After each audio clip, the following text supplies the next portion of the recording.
with my research, what I saw was that a lot of the everyday activities that happened in Nigeria that seemed normal were actually informed by that high-power dispense culture. And there could be misunderstanding that is unintentional but has great implication. This is Because People Matter, a podcast about celebrating leaders who are harnessing the gift of human differences, creating inclusion while driving success in their organizations and communities. Hosted by Dr. Helen Fagan, each episode features interviews with individuals who are leading the way. If you're ready to learn the impact becoming inclusive can have in your business, this is the podcast for you. Hi, everyone. Welcome to today's session. I'm really excited because today I get to have a chat with one of the people that I admire and is one of my great friends, Jenny Okoliko. And I met Jenny before she started her master's degree. She is now a doctoral student in leadership at University of Nebraska-Lincoln, and she is looking at leadership through the lens of cross-cultural differences, and so inclusion, and how culture influences behavior. And she's speaking from lived experience as both a mom and a person who's navigating cultural differences since she's from Nigeria, and then looking at it through the lens of scholarship from research for leaders. So let's not wait any further. I really want you to hear from Jenny. Welcome to today's session.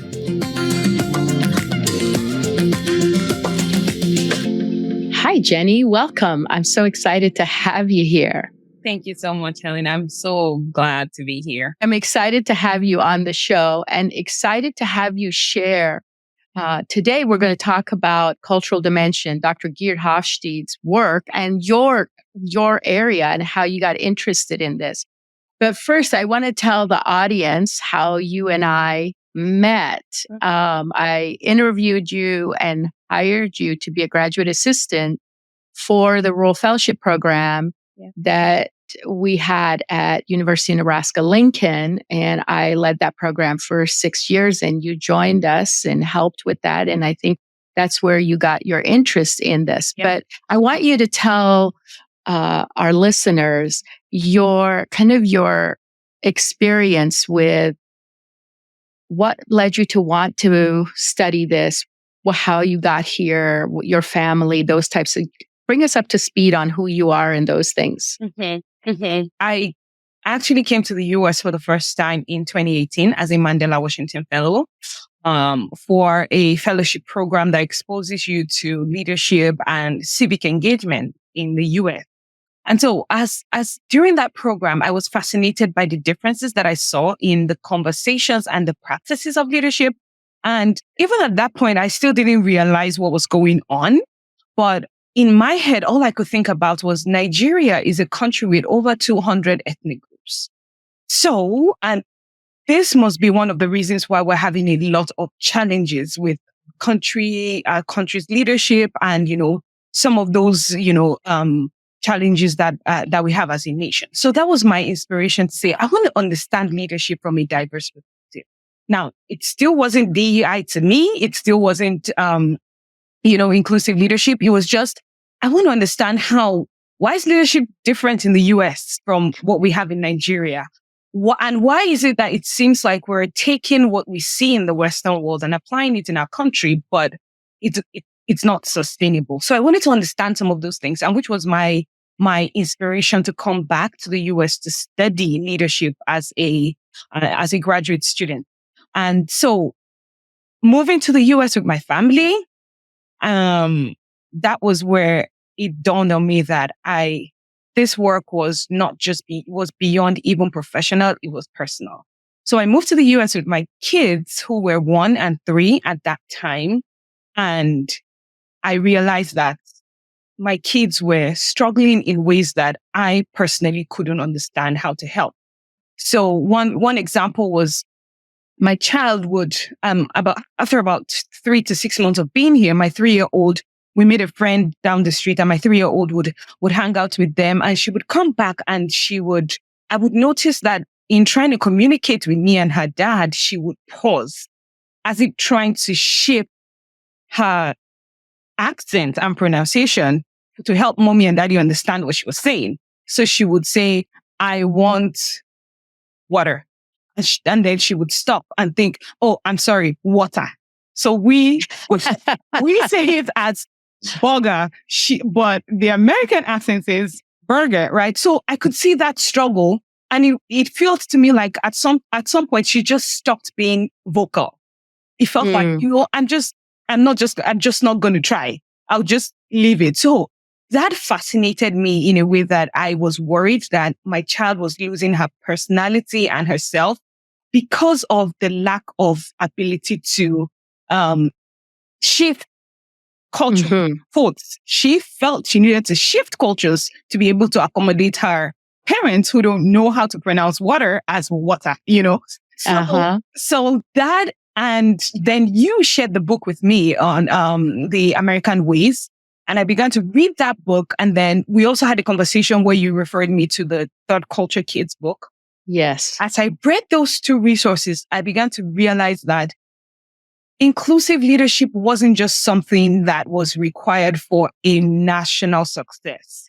Even to address the everyday challenges in our personal relationships, whether it is marriage, whether it is with colleagues, friends, and it doesn't have to be national cultural differences. Even just personality differences, with my husband and myself, so all of those things put together made me realize that what inclusive leadership and cross-cultural leadership embodies everything that I wanted to understand, which was the inspiration to move in the first place. So that was kind of how it all began for me in this journey. It's interesting. You bring up a great point when you talk about culture, because often in this work, and you know this, we've talked about this, people struggle with what exactly is culture? What exactly is culture? And when we talk to, domestic individuals, I'm talking American, white, European descent, who come from generational mixed, nationalities, they think, well, I don't even have a culture. That's something we hear. And so one of the things we like to help people understand is culture is not just that surface level. Do you speak a different language? Do you eat different food? Do you celebrate different holidays?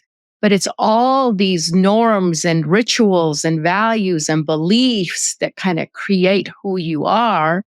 And so that really ties into what you're saying, that this impacts every relationship. Understanding this can enhance every single relationship, not just national or organizational, but the day-to-day interactions we have as human beings with one another. Yeah. So I really appreciate that. Yeah. Now, you got introduced to Dr. Geert Hofstede, Dimensions. Yeah.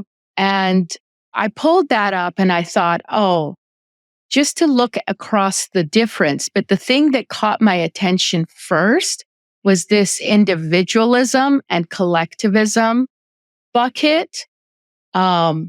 United States scores at 60. Nigeria is 0 for individualism. And Iran is 23 for individualism. And we had some great conversations around this. By the way, one of the reasons that Nigeria is 0 is because this assessment has just recently been updated. So, and it's fascinating to see that the United States is now on a 60 on individual. Yes, exactly. It was I think it was between the 80s as at last year it was 91, I think. 91, exactly. Yeah. It was not individualism up until 2023. United States scored 91 out of 100. Yeah. So on a scale of 0 to 100, United States was 91 compared to the rest of the world, which hovers around that 40, 50 range. And so what that simply means is that the United States is more focused on the person, the individual, right? In the decision-making, work ethics, and in those areas. While those who are lower on individualism means they are higher on collectivism.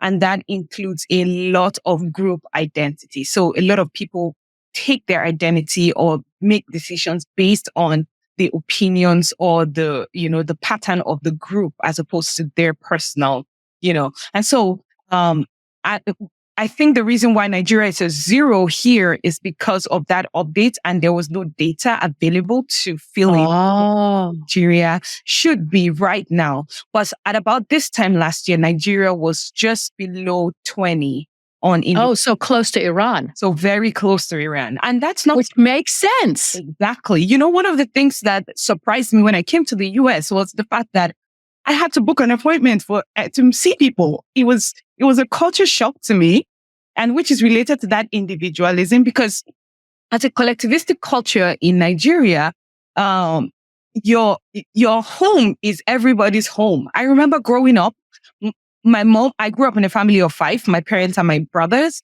but my mom would make lunch for over 30 people. And I never saw that food go to waste. In fact, it was never enough, because people could just stop by at any time, and there should the societal expectation is there should always be food for anyone who stops by.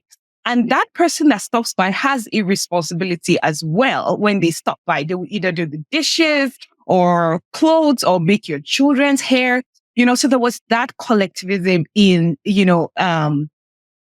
experience growing up. So that was some of the ways that I experienced that difference. And one of the things that, we were seeing in the research is that, in the US, even though, which is why I'm sure the number has, reduced to 60, is that Hofstede's research was based on just organizational culture in the context of an organization. Right. So, having to do with things like, people in the business world, or I think it was done with IBM. So that was a limitation, and one of the criticism for Hofstede study. I haven't read the update to see the population that they looked at for this new assessment, but it would be interesting to see. And I think the piece about individualism and collectivism showed up with so many of our international students as being one of the biggest barriers to them feeling like they belong in this new environment, is because of that connection to others. Because collectivism basically means I exist as a part of this group. The group decides for me, thinks for me, supports me. We make decisions together, and those things are all done together. Whereas in the United States, when individualism is so high, it's I think for myself, I make my own decisions. Nobody, owns any of my stuff. I mean, think about it. We just celebrated 4th of July. I always joke and say individualism is so high for us that we have a celebration of the independence and the freedom and we have a declaration of independence. And so getting people to understand, especially, those who come from that higher collectivistic environment, even in a family, if you come, you may be an American who grew up here, but you grew up in a very collectivistic family where multi-generational living was common and sharing and those kinds of things was common. And so it doesn't have to be across nations. But what I want to say is that people are not intentionally being mean when they're thinking through that individualistic lens to those people who are collectivistic. But we do assign those values to them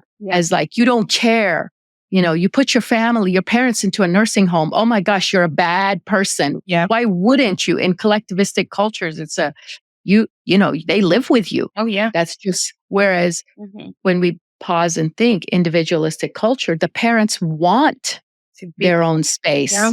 They want to be separate. Yeah. And so those norms. Yeah. Talk to us a little bit about power distance. Ooh, because that was an area I think that you were really interested in, the research that you did for your master's, and kind of it's continuing into your doctorate. Power distance was fascinating to me because coming to the US, one of the things that was really a struggle was how to interact with my professors.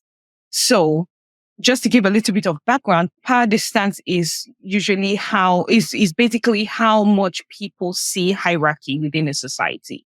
So a country that has a high power distance means that they value hierarchy. So there is a sort of high emphasis on age difference or accomplishment difference or whatever that hierarchy looks like within organizations, families, or even socially. So a low power distance would be a country or a group that does not think that there should be a hierarchy between people. Everyone is equal in a low power distance culture. And if you look at this image here, the United States is a low power distance culture, which means that the United States sees everyone as equal, which is why we refer to people as with their first names. Right.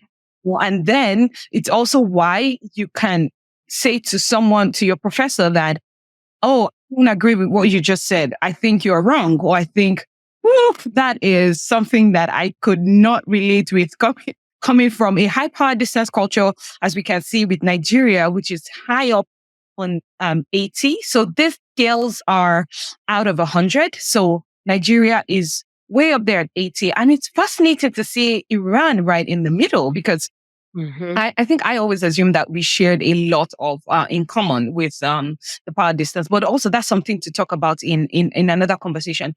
But with my research, what I saw was that a lot of the everyday activities that happened in Nigeria that seemed normal were actually informed by that high power distance culture. So I'll give a typical example. Here in the US, I noticed a lot of people dressed casually. Yeah. There was a lot of just a nice dress and flat shoes, nice sandals. And even when you're going to the office, you just dress really nice, but not too official. Whereas in Nigeria, you would always find most people with a suit and a tie, fully dressed or the full traditional attire. And from my research, what I realized was that was also part of the power distance culture. Because you're dressing, you have to show people that I am bigger than you. I am higher than you. So all of those things were impacting how we were engaging with each other. So if I saw you fully dressed, I am not as dressed as you are. It just feels to me like you are above me. Even if, so I have to refer to you with a title, ma'am, ma, sir. All of those things were part of the conversation consistently. Yeah. So those were things that was a struggle for me with having conversations with my professor, and she would say, "Call me Helen," and I'm like, Yeah. But it was exciting to see how these little things impacted the everyday conversations and how important it was for individuals to understand that, for example, looking someone in the eye in the United States was a sign of integrity and a sign of confidence. But in my country, from a high power distance culture, you do not look your parents in the eye when they're speaking to you. You do not look your husband in the eye I look at mine in the eye, but I mean, generally you don't do that because respect means look down while I'm talking to you. So just having that understanding that when you see someone looking down, it doesn't necessarily mean they're being dishonest. It's just that in their high power distance culture, that is a sign that I am showing you respect. Yeah. And I love that the use of that word respect that you're talking about, because often in the work that we do, we have people say, as long as we just treat each other with respect, everything will work out. Let's just be nice and treat each other with respect. And we forget that respect is so culturally grounded. And the fact that we begin to learn respect from a very young age from our parents. So our family culture is teaching us those behaviors and ideas of respect. And our family is operating in the confines of that national culture or regional culture. And so those things overlay onto one another. And absolutely, what I would consider respect may be extremely the opposite of what another person would consider respect. And there could be misunderstanding that is unintentional, but has great implication, especially when it comes to hiring. Like in an organization, if you're sitting in the seat and I'm interviewing you and you're not making eye contact with me, but I'm the decision maker about whether to hire you or not, and I'm not informed that this is your way of showing respect, I could totally miss the mark on hiring a brilliant, hardworking individual based on my preconceived notions of what respect should look like in the shape of that eye contact. So I really like how you brought that up. That's why one of my favorite questions that, of course, which I learned from you was help me understand. Mm-hmm. Because we draw a lot of conclusion based on what we think this is, but you would be surprised to see that what this person actually means was completely different from what you were thinking. So just having that empathy towards in this journey, it helps you to be able to just avoid so many conflicts and misunderstandings that arise. Speaking of conflicts and misunderstandings, how is conflict handled? You know, this uncertainty avoidance. We're seeing, you know, Iran is 59, Nigeria is 55, and US is 48, right? So when it comes to, you know, conflict often arises from that uncertainty piece, right? And so how is conflict handled in, say, Nigeria, in a family versus a workplace? I love that question because that is one of the things that I have been interested in studying for in my next research, because there seems to be an overlap between individualism and collectivism and uncertainty avoidance. So now I don't have the research to back this up yet because I haven't done it, but from my engagement with the other cultural dimensions, what I was seeing was that collectivistic cultures tend to be in the middle of avoiding or not avoiding conflict because the group's cohesion is dependent on the ability to handle conflict. So when in a collectivistic culture, conflict has to be handled. You can't ignore conflict because if you do, it breaks the group apart. And when that happens, it takes away that collectivism. And you see how that the ripple effect of that means we lose a culture, a part of our culture. So the two things that usually happen in both family and professionally in Nigeria is either you talk about that conflict and sort it out, or you don't ignore it in the sense of, I'm hurt, but I'm just going to keep it in my heart and not talk about it. But what we do is we make excuses for the person, still related to that collectivistic culture. So we don't hold on to that offense, but we make an excuse for that person. And usually the detrimental part of that is that it affects your personal self-esteem because you tell yourself that I caused this conflict. It is my fault. So I'm going to, and we see a lot of it in marriages, especially with the women taking responsibility for things that are happening in the home as their fault. So if the man cheats, for example, it's because I didn't cook well. It's because I didn't do this. So we find a lot of people taking responsibility for the conflict without dealing with it because they don't want to lose that collectivism culture to conflict. But the people who are confident enough to address it actually address that conflict. And here's the thing. If the conflict isn't resolved, the group splits, not the person. So that person leaves, but with a section of the group. And a typical example of that was, for example, I'm growing up in my family. My both parents come from really large families, and my dad is the person who would never let go. He would always talk about the conflict. And so in talking about the conflict, of course, the other party didn't, this is a family conflict now, the other party didn't accept. And so there was a split.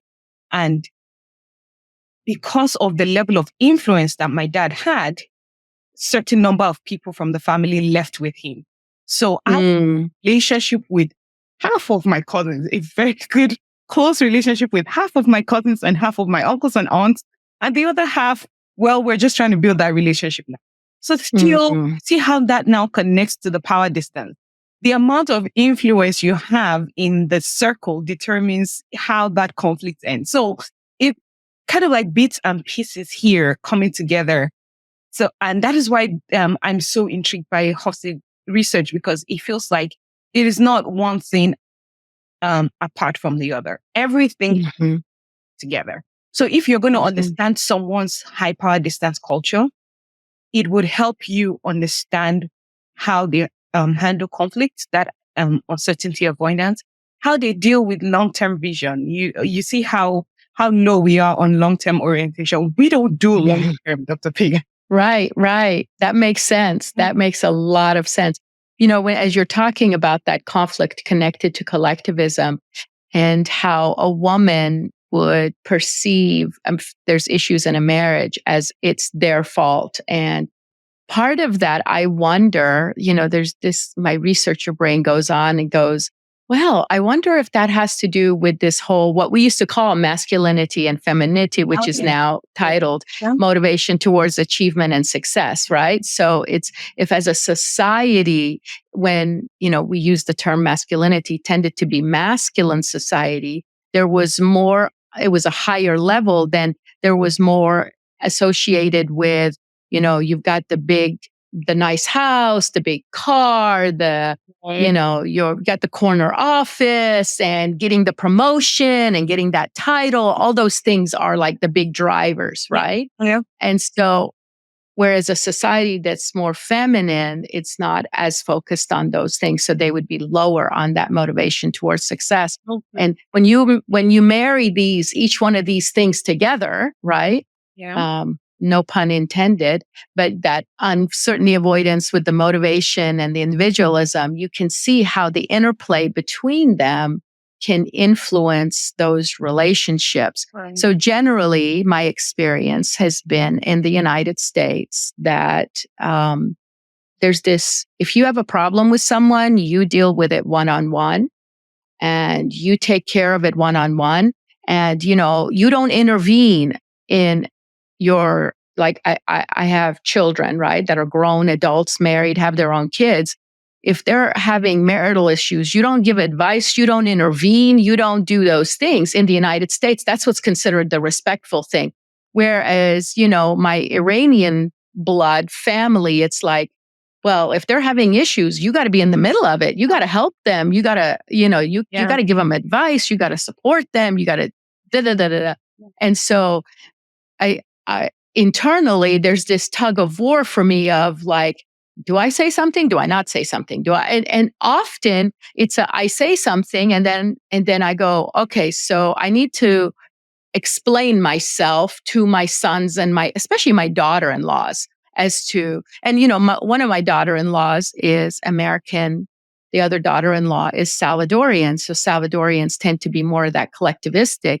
And so the expectation is that I would be more engaged and involved and with the other. So I have to constantly this tug of war of knowing how do I interject my ideas and thoughts, which totally makes sense in what you're saying. And individualistic cultures, like I said, generally in the United States, if I'm a manager, if I'm a leader and I'm going to address a performance issue, it's one-on-one. It's, we teach this in management school. We teach this in supervisory training. Don't call people out on their bad behavior in front of everybody. Do that privately. And, and I think part of that has to do with that individualism. Yeah. And that uncertainty avoidance and, how we address those things. Just this add to what you just said, you see the relationship with the example you gave about parents intervening or not, that is directly related to power distance.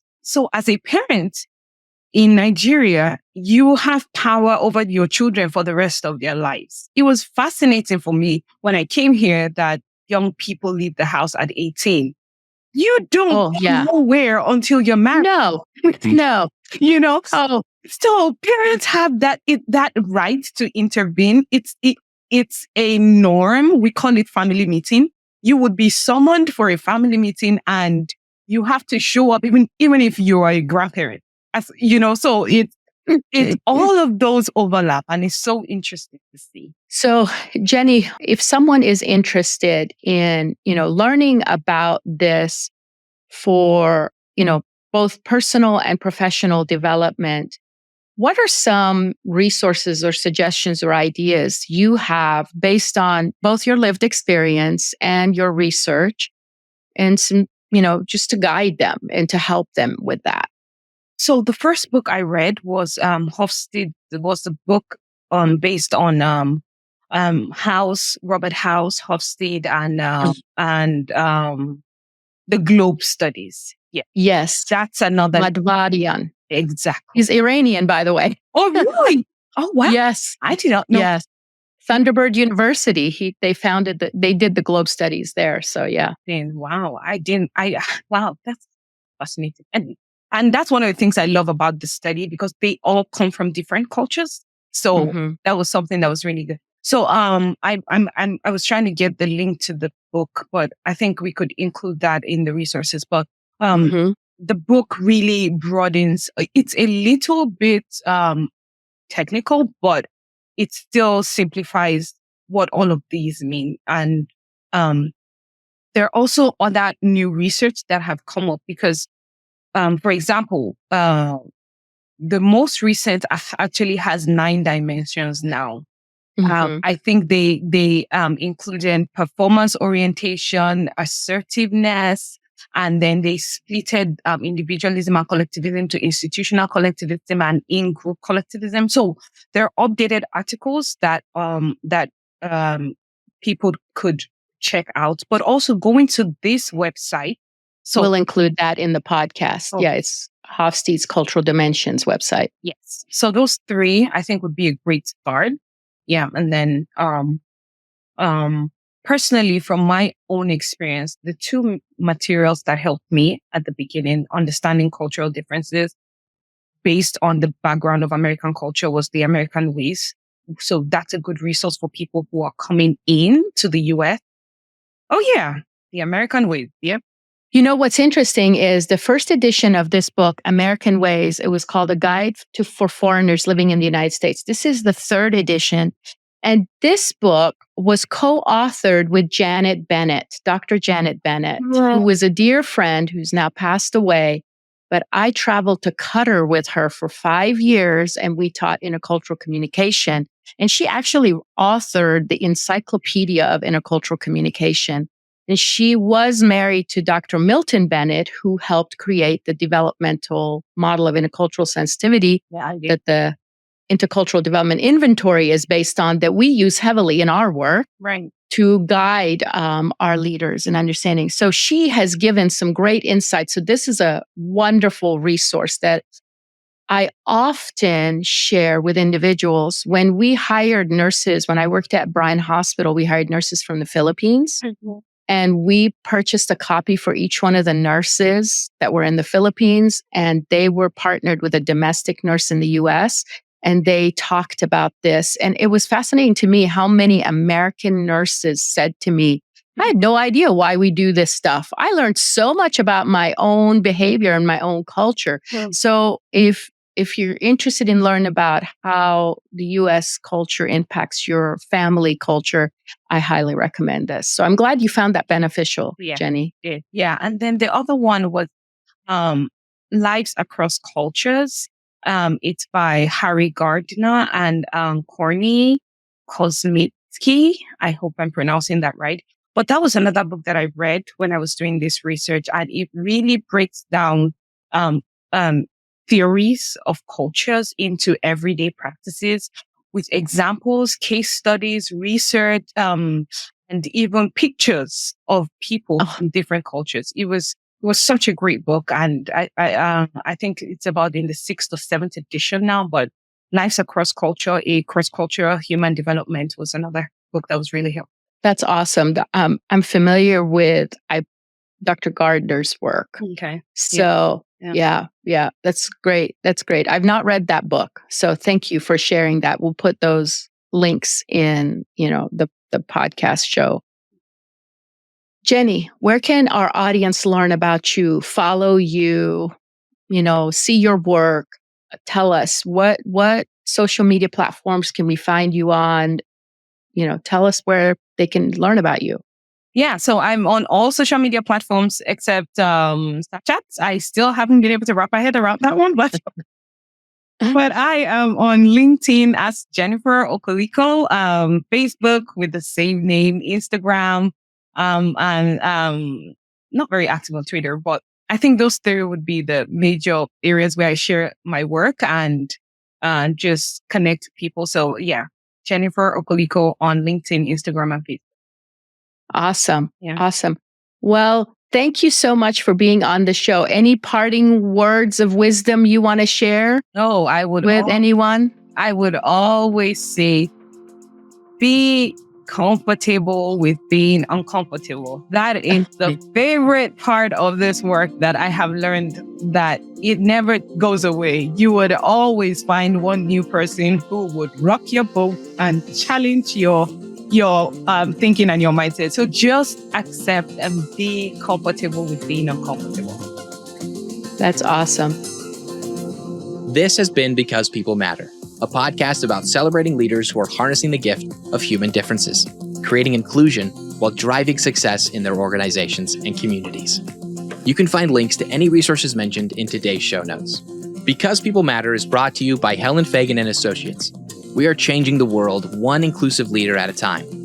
Go to helenfagan.com to learn more about what we can do for your organization. If you enjoyed this episode, be sure to subscribe and leave us a 5-star review. Thank you for listening.